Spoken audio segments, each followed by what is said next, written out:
You're tuned in to OddPlanet, the inaugural edition, January 20th, 2009.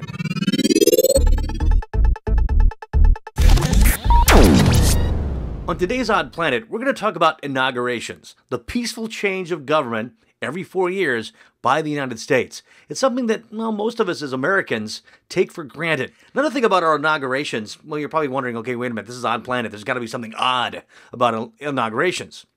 And there is a lot of unique and interesting things that I found that we're going to share with you next.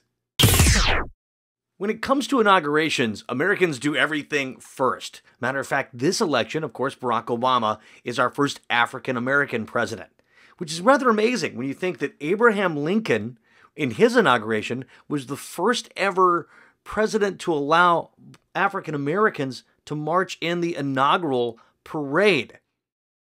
Woodrow Wilson was the first president to ever allow women to march in his inaugural parade. President Bill Clinton had a record-breaking 14 inaugural balls, and at one of them in 1997, there was actually a large disturbance. Now, you'd probably think, wait a minute, somebody broke in, what happened? Well, guess what? The Democrats started to chant, "We want our coats, we want our coats," because they couldn't get into the cloakroom. Police were actually called in to stop the riot. In 1829, Andrew Jackson opened up the executive mansion to thousands of his supporters. What was left after the party?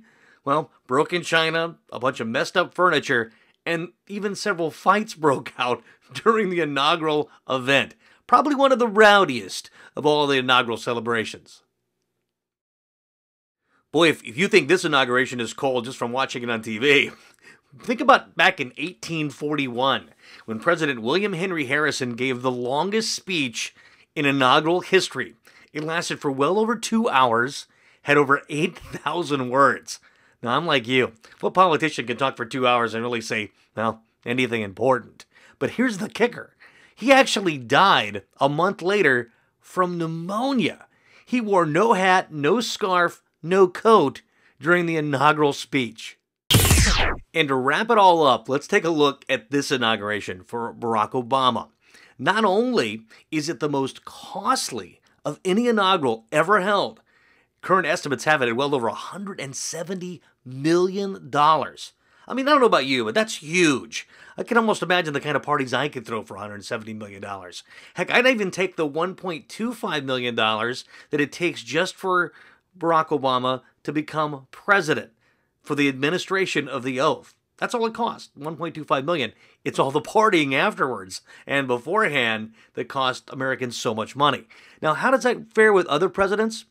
President George W. Bush spent a little over $40 million for his inauguration, and most of that was taken from private funds. President Bill Clinton spent a little over $30 million for his inauguration, and at that time, that was the largest too. I mean, here's the thing. It's the security, it's the parties, it's the countless porta potties. Yeah, get this, over 5,000 porta potties for several million people. You can almost imagine those lines. Man, I wouldn't want to do that in the middle of the cold.